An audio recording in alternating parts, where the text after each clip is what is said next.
Goïta. Je savais déjà que d'importants forats similaires avaient été organisés dans notre pays. Je savais également qu'il ne s'agirait pas d'une rencontre de plus.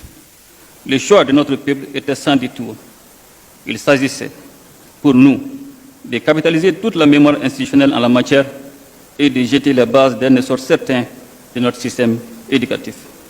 Aucun pays ne peut se développer sans un système éducatif de qualité qui offre la chance à toutes ses filles et à tous ses fils de s'éduquer, de s'instruire et de se former.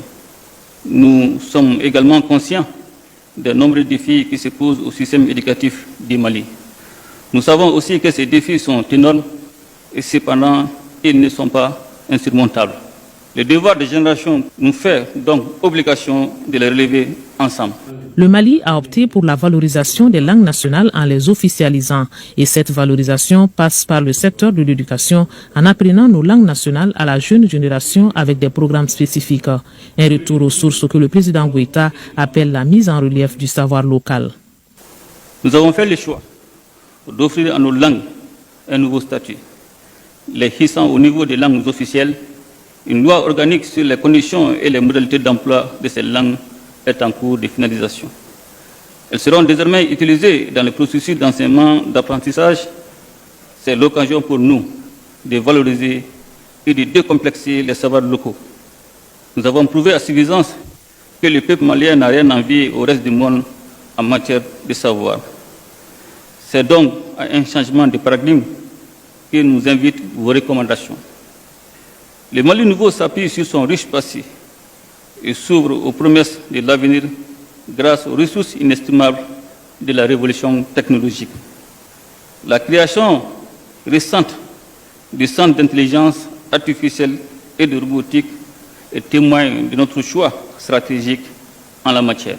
Je sais que les hommes et les femmes ici réunis sont à hauteur de mission pour participer activement à la mise en œuvre des recommandations pertinentes et audacieuses dont nous venons de prendre connaissance. De la matière donc pour de grands programmes qui seront consacrés à l'éducation. Assurance du président de la transition, colonel Assimi Goïta, d'ajouter que le Mali en fera bon usage. Et ces recommandations constituent désormais pour nous des orientations pour des actions gouvernementales. Vous venez ainsi de tracer de manière consensuelle la feuille de route pour la refondation de notre système éducatif. Cette feuille de route est riche et nous engage collectivement. L'État s'investira pour sa mise en œuvre diligente et efficace dans l'intérêt du Mali et dans l'intérêt des générations futures. Et j'invite tous les participants ici présents à se considérer comme des acteurs majeurs de ce nouveau chantier de l'honneur.